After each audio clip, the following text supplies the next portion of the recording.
Accept this, humbly accept this award on behalf of my teammates, because I was such a little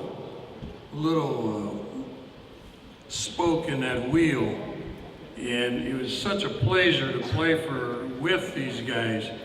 And I wanted to do three things. I don't even have a piece of paper. Mouse stole my pencil.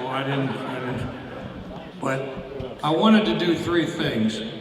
And the first thing I wanted to do, I wanted to tell you, Coach Clausen and Coach Luther, and I know there's other coaches from Bowling Green, we had the greatest coaching staff that you could ever assemble. And I think that I learned a lot from them, and I think what I learned from them is they didn't care who got the credit. Everybody worked as hard as they could. Everybody got along so well. And I knew that it came down through the coaches to the players, and that's the way we were as a team. And that's the first thing I wanted to do, was recognize our great coaching staff. And I know you brought them up here, but I'd like for them to stand, starting with Judy Perry and Dave Perry, and Dwight Perry was such a great person, and if they would just stand, and then the rest of the coaches that coached us, would you please stand? And Bill, good luck, that's you too, because come on, get up there. Where's Dick Young at? Oh, there he is, right there. They were the best. They were the best, and that was the first thing I wanted to mention, because they taught us, and they gave us much more. Bowling Green gave us much more than we could ever give Bowling Green.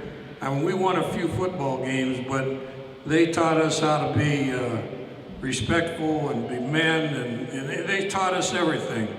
And I looked up to them, and I know all the other people did.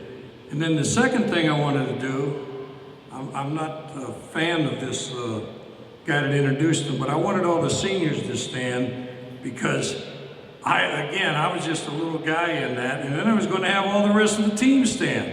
So you've already done that. One other thing I'd like to do, the second thing I'd like to do, is there's a lot of guys that were on that team, and if you say that nice guys don't finish first, you didn't know these guys that weren't here.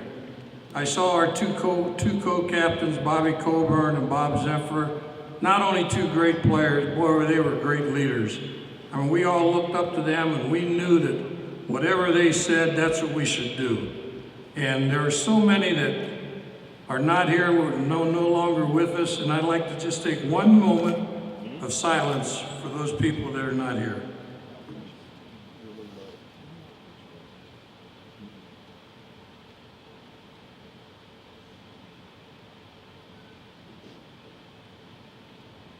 Thank you very much. I remember those guys, and they were true brothers to all of us. And then the third thing, and could I have the team stand right where you're at, just so I can make sure I see everybody, please, one time. Great bunch of guys. I thank you for everything you guys helped me with, boy. Great bunch of guys.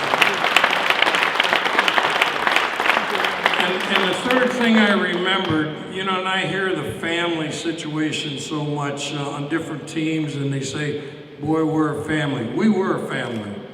And the third thing I remember is when we got together on Friday night before a ball game over in the Stadium Club. And if you think Animal House was something, you should have seen the Stadium Club. I mean, we had a real great place. But on Friday night, we would all get together, and the coaches and the players would bond so well. And I could remember Coach Bob Dudley, he's singing Dwight's favorite song, I'll Be Working on the Railroad. And Dwight liked that song, so Dudley always sang it. Whatever Dwight wanted, Dudley sang. And Bob Zephyr, our great co-captain, couldn't carry a tune in the bucket, and he was singing Rock Island Line. Now, I was trying to relate to that music you were talking to about. We had Nat King Cole and Frank Sinatra and Dean Martin. I didn't know, you know, Hank Williams. I'm not sure where those other guys came from. But anyways, going back to our Friday night, we'd have hot chocolate and donuts, or hot chocolate and chocolate chip cookies. I said, wow, you know, I don't know if guys would go for that now, but boy, we sure did. That was the greatest thing that ever happened.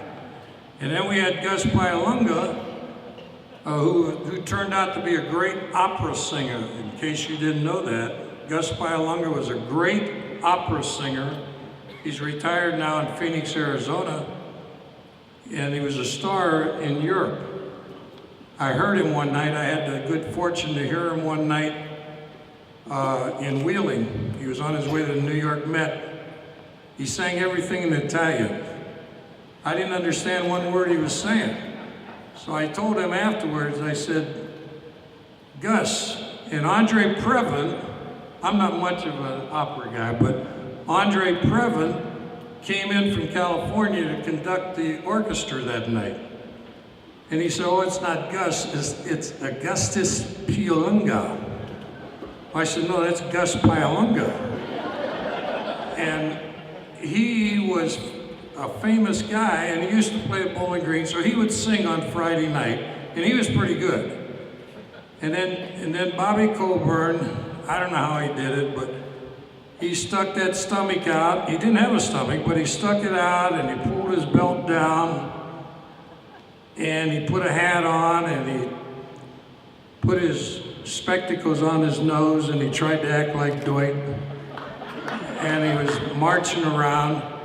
And then Dwight would give his famous speech, Coach. I don't know if you want to tell your team this, but let's say we were playing Toledo and Dwight's speech would go something like this. Geez, I don't know. I don't know if we can beat him or not. I just don't think we can.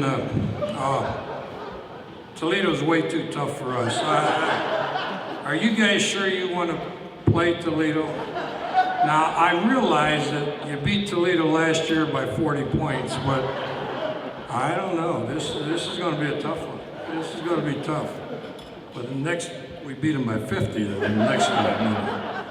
But Dwight would always put that shaking his head and kicking and saying he didn't know if we were going to show up or if we should show up or maybe we should show up.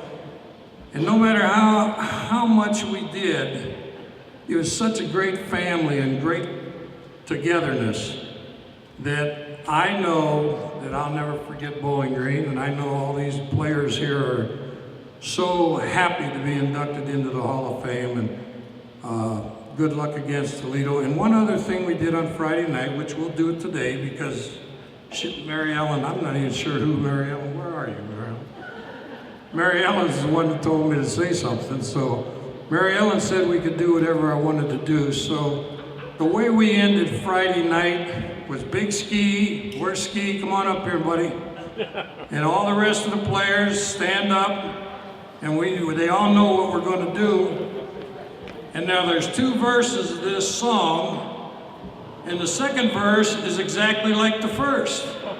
So if you know the first verse, hell, you'll probably know the second verse, you know, with a little bit of help.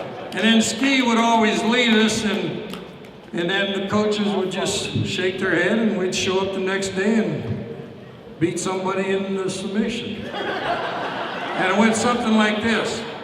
1, 2, 3, hey! Isaac Zumba, Zumba, Zumba, Isaac Zumba, Zumba, say, Isaac Zumba.